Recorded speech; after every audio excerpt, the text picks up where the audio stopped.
good morning. Happy Sunday, everybody.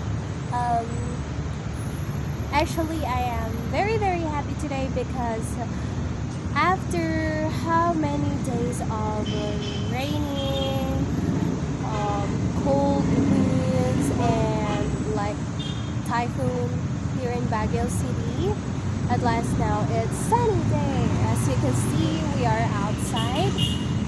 We were able to go out and stroll. Right now, I am here at Baktal, the Circle One. Um, yeah. Anyways, so I just want to say good day, and I hope you're having a great, great day.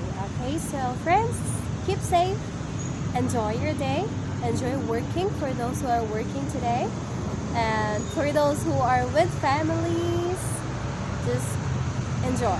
Okay, and bye bye, see you soon.